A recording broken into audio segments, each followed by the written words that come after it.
Why garden in a community space? Well, there are so many benefits for both individual gardeners and neighborhood groups. At one local church, they've built fellowship and outreach through gardening. We'll have their story and much more on this edition of Great Gardening straight ahead. Every tree has a moment when it shines. That's called moneywort or creeping Jenny. You can go in and do a rejuvenating pruning. Forage and feed for our native pollinator population. A garden really gives you peace of mind.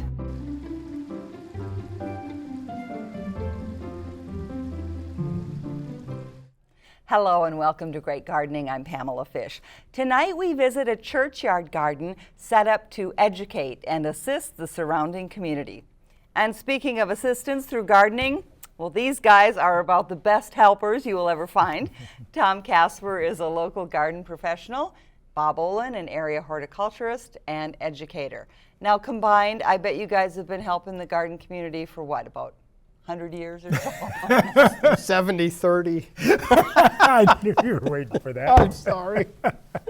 Okay, 64. These gray hairs have been earned. Yeah, that's right. Well, you definitely have been a great resource for a number of years. And of course, I'm just kidding, because I know you're really young and spry, but everyone appreciates all the help that you provide, and we especially do on this program. We also have help for this program from our phone volunteers, and the Duluth Garden Flower Society Tisher Creek Garden Club is here tonight. So please give them a call at the numbers there on the screen. They will take your questions and pass them on for excellent advice from our experts. We've got a toll-free number there. We've got a local number, 788-28. Oh, I'm trying to read that, Judy. Tell me what it is again. 2844. 2844. I didn't have it right in front of me. 788-2844. Call the number, call your questions in, and we're here to answer them. Well, tell me what's going on in the gardens right now. Well, I think first I better give you my glasses.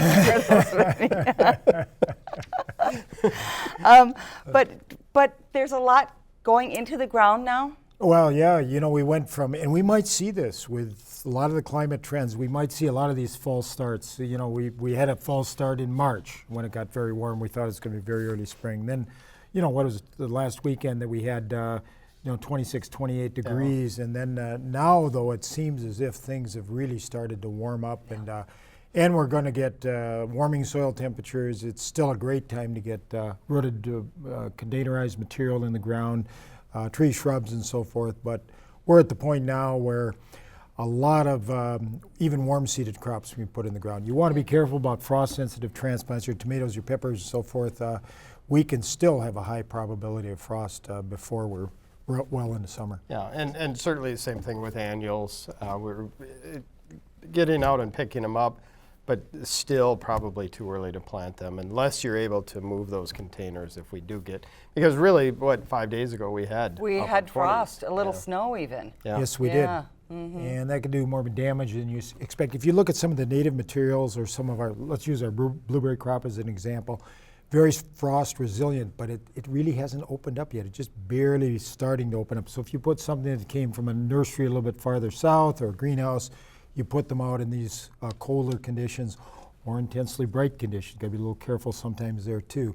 So acclimate them, put them out overnight. People that have used the little red wagons that they bring it out during the day, bring it back in at night, that kind of technique is still a good idea. Great, okay.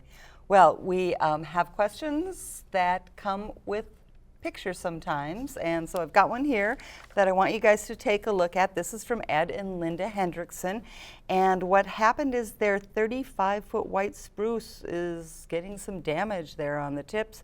They want to know how to stop it, and hopefully can do it with organic means and save the tree. What do you think's going on there? Okay, this is probably damage that occurred last year. This is insect damage. It's not, more than likely not budworm, it's probably needle miner that's causing the damage. You're going to get some, you're going to see the insects emerge probably very soon. And if they want organic controls, this is not a Lepidoptera, so you can't use the dipels, you can't use the BTs. This is going to be a fly larvae, and you're going to have to use something like a Safer's insecticidal soap just as those larvae are visible. But they'll be quite visible, they're easy to see, and you could anticipate an infestation coming into early June. So this damage was really done last year, and we don't see any of the insects at this point, but they can anticipate that we'll have some follow-through this year as well. And really in a situation like that, probably hiring somebody to do it, because it is a 35-foot tree. Sure. And trying to get that insecticidal soap covering or a lot of application on is pretty difficult for a homeowner in a residential setting. So they Have a daffodil question. Jane had hundreds of daffodils that were very prolific bloomers for over 10 years, but this year about half of them didn't bloom. Why is that? Well, it could be a lot of reasons why they didn't bloom. Again, cold conditions really held a lot of those back. And over time, if she's not fertilizing those, or if they're getting crowded, she's going to end up with them really going out of bloom. So fertilizing them well this fall, going into winter, as they're dying down, so they store lots of nutrients or carbohydrates, should help for next year's growth. So. You know, with a crop like this, we see it, since this isn't the ideal kind of a climate for a spring flowering bulb, they do naturalize, but they tend to over time run out, is the term we actually use. They kind of diminish unless you've got a real good site and providing the fertility. Even a little nitrogen early when the leaves are green like this, so we can store some sugars down in that bulb. Probably a great idea for her is to plan on every fall planting some new daffodils just to keep that crop fresh. So. Sure. Okay. Well, we sure love seeing them in the early spring. Connie from Superior has a 3-year-old weeping pussy willow that has a 1.5-inch crack in the bark. What can she do? Probably not a lot. You know, the willows are not very strong plants to begin with. They're not long-lived. It's more of a shrub. There can be certainly some winter cracking that occurs. I don't think there's really a lot that can be done. If it gets real severe, they come from the roots very readily. So sometimes if you prune at ground level and have to take something out, they typically will reemerge and will resprout. But I don't think there's a lot that she should even attempt. Yeah, so no paints, no sprays, no nothing, just let it heal on its own. Okay. Carol from Duluth sprayed Roundup around the grass near the rhubarb. Can she eat the rhubarb? Sure.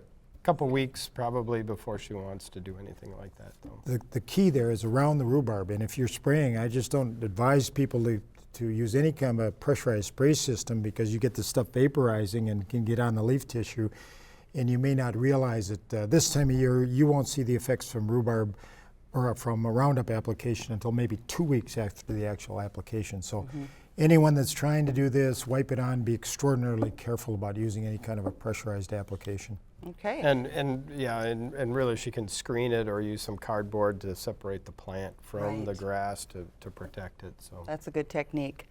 Okay, Cheryl in Duluth has wild raspberries invading her patch of, I'm assuming, domestic raspberries. Is this a problem? Sure can be, because the wild raspberries are the reservoir for virus, and it's virus that ultimately takes out a raspberry patch, and we don't have any kind of controls. I would be eliminating those as fast as I could, not only in her patch, but I'd be eliminating any within, you know, even 100 feet. I'd try to get the wild raspberries out of there. We had another raspberry question from Mary in Superior. Her raspberries didn't do well last summer and is wondering what she can do to improve production. Well, right now, you know, and we'll hear this sometimes, won't we, Tom, where a patch is productive, then it's non-productive, and it'd be helpful if we could see why it was non-productive. There are a number of fungal diseases that can attack, and mentioned near the end of the lifespan of a raspberry patch, that can be viral disease. But what you can do right now is make sure she gets all of the old canes out of there. They got to be nice and clean. And any cane that's under a thick pencil width, you want to get those eliminated as well. So we take some of the pressure off, and then a high nitrogen fertilizer right now as the leaves are expanding either before rainfall or watered in, and then she's done the best she can. All right. Okay. Another quick one. Tom, Jane from Duluth has heard that clematis are tricky to grow. Any tips? Well, certainly getting varieties that are hardy for our region, and we're seeing more and new and interesting ones. Planting in a protected location and making sure that the mulch isn't up around the root system, well-drained soil conditions. Really, those are the kinds of things that will help that survive and do well in our environment. So. Great. In time, we see some beautiful clematis in the right kind of location. So we've got good bright light, but again, the mulch on the roots, cool roots, and then bright light, east wind, or east sunlight, or perhaps southern sunlight, protected from the wind, and you can do pretty well. Okay, great. Well, at a church in Duluth's Lakeside neighborhood, they found a great way to help feed the flock with a community garden on the church grounds. Here's that story. Well, my name is Ben Johnson, and I'm one of the trustees here at Faith Lutheran Church, and we're standing in the middle of the Faith Community Garden. We have many beautiful gardens with a variety of different produce and flowers and all kinds of items. Well, this had just been a vacant lot for many years, so this was our outreach to the community here for Faith, and this was a way for us to reconnect with the community around us and to be a partner with Chum and to help those in need. This garden has 73 individual garden plots, and we do have some plots that are intended solely for Chum and Lester Park Elementary and other groups as well. Last year we gave over 400 pounds of produce to Chum, and we're planning to do quite a bit more this year. We tried to incorporate a cross in the middle of the structure to try to tie it back to the church, but other than that, the beds were laid out to be as practical as possible and get the most sun. We work with the 5th grade class at Lester Park Elementary. They're just a few blocks away, so they can walk over here and see the gardens and help work here, and the kids can come in and learn, and then they can sit down on the wood chips and talk about some of the things that are going on. We have a new butterfly garden across the street from here. We've planted several different varieties of milkweed and other plants to help with the effort to save the monarchs. There is a meandering path that goes down to a creek. There's deer and all kinds of animals that are back in the woods here to use the creek, and so we have kind of a small nature trail that goes down there as well. So we're working to try to help teach not only how to grow vegetables, but also how to use them, and different ways to prepare dishes with what's grown here. We try to do as much education as we can here. We've had some harvest festivals and other events where we've done topics such as canning and preserving our vegetables. 25% are parishioners. Most of them are just families that live around us in the area. This is open to anyone. It's a first come, first served basis. Our beds range from $5 to $20. The reason that we charge is we do have water here available in the garden, and so there is a pretty substantial cost to providing all the water for the garden. So in addition to providing new dirt every year and fertilizer, it has helped our partnership with Chum, Churches United in Ministry, in providing food to the food shelf. And that has really been one of our driving focuses within the church, is our mission. We've been concentrating more upon what goes on outside of our walls in the community to help work with Chum to provide healthy meals, working with local families to help teach them how to garden, providing them the space and the means to do so. If you come down here on an evening, it's not uncommon to see 20-30 people out there scattered throughout the garden, tending to their plots and children playing, and it's really become a wonderful place in the community. Well, it sure was fun to visit there, but there is a note about Faith Lutheran. That congregation is seeing some changes. The church is being used by members of Gloria Dei Lutheran, which you probably remember had the fire this past year, but they're going to keep both the community garden and the butterfly garden on the site. It will remain there, and they'll keep it in operation. Great story, and what kind of effort those people put in to build that garden is just amazing. It is. Just shows what lots of hard work and lots of effort can bring to a community. And I kind of like the connection. There is really something spiritual about things this time of year in particular beginning to grow. It reaffirms life and all the good things happening in our community. So that's really nice to see. Yeah. Well, of course, there are several community gardens across Duluth and across the region. We have some video of some of them that we have visited, and we just want to let you know that the Duluth Community Garden Program has 18 sites with plots still available. They have 20 by 20 plots at locations across the city. I know for sure they said they have some at the Cook Farm site. And then they also have a new garden. It's called the Denfield Food Forest and Victory Garden, and they're accepting gardeners there as well. Lots of good reasons to be a community gardener. One being it's really an education, isn't it? Well, you get to work with other people of a similar interest, and you've typically got some areas that have been opened up. There's good sunlight, good drainage, so it really works out pretty well for everyone. It's inexpensive. It just kind of epitomizes what gardening is really all about. Yeah. Plots are available on a sliding fee scale based on income. Here's a number there and the website to DuluthCommunityGarden.org. So check them out and see about becoming a community gardener. All right. Very well, nice. we I have. think that was my plot. Was that your plot? A corn. Is it up for grabs? I think I know all those plots. That's right. Yeah, the big ones out on the Arrowhead Road, when you drive by, it's fun to see them grow and grow and grow. We opened it up, I think, about 30 years ago. And Really? every volunteer that helped open up and break down the forest is since gone, but their legacy remains. So that's kind of nice to see. Absolutely, it is. All of them but one. All but one. Sometimes feels like he's about to go. All right, we have a lot more questions we're going to get to. I know you guys are up for this. Yes. Marcia, between Duluth and Two Harbors, has a new tumbling compost bin and is wondering if she should be concerned about bears. Should it be behind a fence? Well, as long as she's not putting the kinds of things that attract bears into it, so no fish meat, guts. no fish guts, things like that would attract bears. But if she's just putting fruits and vegetables and table scraps in that area, she shouldn't have any problem with bears. Okay.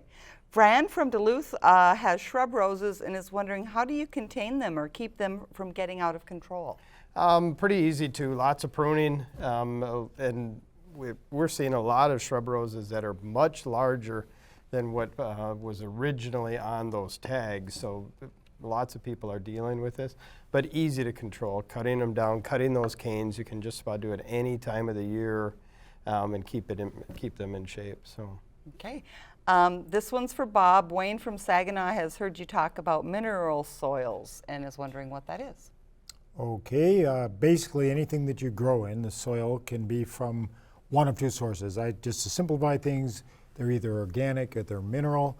The organic materials came from plant material. Peat would be the best example throughout northeastern Minnesota. And then the mineral soils came from the Earth's crust weathering over thousands and thousands of years. So that's the term mineral soil. They came from the Earth's crust. Typically the best soils are a mix of a little bit of both, maybe 80% mineral and 20% organic. Okay, great. Tracy from Hibbing is wondering, can you trim dead apple tree branches now that the tree is leafed out? Well, dead would be fine. But, as we've cautioned people, and we're so concerned about fire blight, in particular bacterial infection, just be careful that you're not pruning off any green tissue that's alive at this particular point. So you want to stay away there. And green is our favorite color. Tonight it sure is. I could tell. I noticed that right away. Okay. Someone from Virginia is wondering, and it says Dirt from Virginia. I'm not sure if that's a nickname. Is it too late to transplant lilacs? Well, no, they can, depending on the size and what they really want to do is get as much of that root system out. It may impact their bloom this year. You may see some wilting depending on what kind of effort. But lilacs are pretty resilient and can take transplanting just about any time as long as you get a lot of the root system with it. So. And then watching the moisture levels coming into July while they're trying to reestablish themselves. One reason I like to transplant spring and fall, it's cooler, so there's less transevaporation and the roots tend to grow a little bit better. So just coming into heat of July is one time they're going to have to be concerned about. All right. Joel from Duluth put geraniums outside last weekend. Oops. And the leaves wilted. A few of them are still green, and he thinks the roots are okay. Can he cut them back or save them somehow? You can try, and more than likely that's going to be the case, that the frost damaged those outside leaves. But if he takes them back and is comfortable with that, now what's going to be a delay in them growing in you know, a relatively short season, he can do that and they'll be just fine. They should resprout for him. So. All right. Kay from Duluth is looking for a ground cover 2 to 4 inches high to replace her lawn under bushes and trees. Lots of choices. Pachysandra, Japanese spurge is a great one. Snow on the Mountain, unfortunately, it has kind of gotten a bad name, but it's a great ground cover, easy to take care of. A juga, bugleweed is another great ground cover that can be used. Thyme, if they're into cooking or wanting to do things with herbs, is also another good choice. So. But probably not Creeping Charlie, which was introduced as a ground cover originally. Because you'll never get rid of it. You never get rid of it. All right. Jim is wondering, when is the best time to plant onion sets and seed potatoes? Oh, well, the onion sets, if we're talking transplants, go right now. Most of these are long day onions, and we want to get moving a little faster. May 1 would have been a good time, but seed potato is just fine right now. You know, certainly up until early June, June 15 even, you can get a nice crop of potatoes. So there's plenty of time. But I get moving on the onions as soon as you can. Okay. John from Duluth is wondering, is it too late to plant grass seed? No, actually, we're just getting into that time. We really want our soil temperature to be up into the low 50s at the least, or at the lowest. So really right now is an ideal time to do that. And good moisture over the top and consistent, and he should be getting grass up in probably 10 days. So. Great. And just a note, next week we're going to be talking about lawns and techniques for your yard to make a nice lawn. Okay, Kevin from West Duluth, what is good to plant where my sump pump comes out? Where a sump pump comes out. Ooh, that I wonder yeah. if he means, you know, where the... where the pump discharges, Right. you know, that could be a little bit of a challenge. You know, really, if you had some kind of a basin there, there are a number of aquatic and semi-aquatic plants that might do well there because it's only going to be wet a portion of the time. So I think that he might want to look at some of the rain gardens and some of the rain garden plantings and look at some of those species. Yeah, some of the yellow flag or blue flag iris do really well in that damp, wet condition. And it is a challenge because it's rather inconsistent. Inconsistent. He might even want to get some organic to hold the moisture. Marsh marigold would be another that could go in there, certainly. Okay. Clara from Gunnison wants to know, should you fertilize every time you water? And I'm going to assume she's talking about containers. And she doesn't need to every single time she waters, but certainly with the media that we see that's available from our garden centers and things like that and greenhouses, most of them come with very little nutrient content in them. So setting up a fertilizer program or some way to keep nutrients going to those plants is going to certainly extend and improve their life and improve their opportunity to enjoy it. But not every time, doesn't need to, maybe once a week. Okay. And do you think, Tom, more people should also consider some of the time-release materials? There are a number of fertilizers out there, a number of name brands that slowly release nutrients. So you could do that early in the year, and you kind of got things covered for quite a while. Okay. I want you guys to know that people do put your advice into practice, and we have some proof of that. And this picture that came from Nancy of Morgan Park, she called in earlier this season for advice about a dying crabapple tree. Whoa. And I think you told her to prune it ground level. She took it out, ground out the stump, replaced it with a Honeycrisp apple tree, added soil, and is ready for some new sod. And Nancy also shared pictures of her tulips that happened to poke through the cardboard she put down to kill out the weeds in the bed. And she said she thought the tulips would just be collateral damage, but look how hardy they came up through the cardboard. I love it. Nancy threw everything at that effort, including the kitchen sink. Including Way to go, Nance. right. Okay. Well, there are some definite signs of spring in this week's Grow and Show, along with a look through the growing seasons at one garden in Superior. Spring announces its arrival with the first of the season's primroses at bloom in the gardens of Tom Young of Chubb Lake. At her home in Superior, Kathy Kadlachek keeps bright blooms outside well into fall. Large autumn mums are arranged, along with displays of bold sunflowers and gourds. Her summer blooms include black-eyed Susan and bee balm surrounded in a cloud of white alyssum. And a massive bed of zinnias stretches through the yard.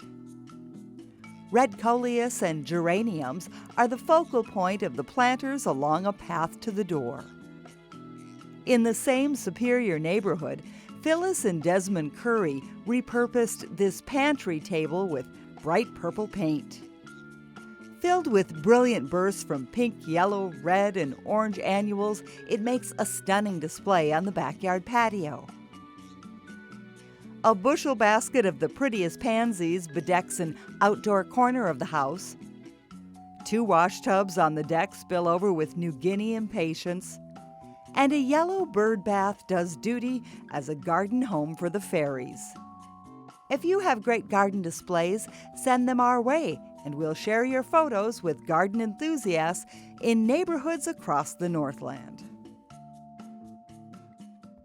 And you can go online to find out about emailing your own garden photos or to learn more about the topics we address here on Great Gardening and see what upcoming events are going on out there. Go to Great Gardening, www.wdse.org/gardening. Okay, well, we want to remind people to get out and support your local greenhouses and nurseries, including our sponsor, Swanson Greenhouses in Eveleth. And we want to mention one other one in particular. Congratulations, Tom. New greenhouse opening. Yes, my son and I have purchased a local greenhouse and are opening tomorrow. We purchased Birchfield's greenhouse up on Kent Road, just a few miles north of town. And it's going to be a lot of fun and an opportunity for to share my joy of gardening, not only with my son into the future, but also all the folks that want to come out and see us. So excellent. Well, again, congrats to you. Thank you. We're anxious to see the new place. Yeah, I'm anxious to have everybody out. Okay, thanks much. Thank you. Well, good job, you guys, getting so many interesting questions answered. And we also want to thank our phone volunteers from Duluth Garden Flower Society. From all of us here, thank you for watching, and get out and enjoy the garden.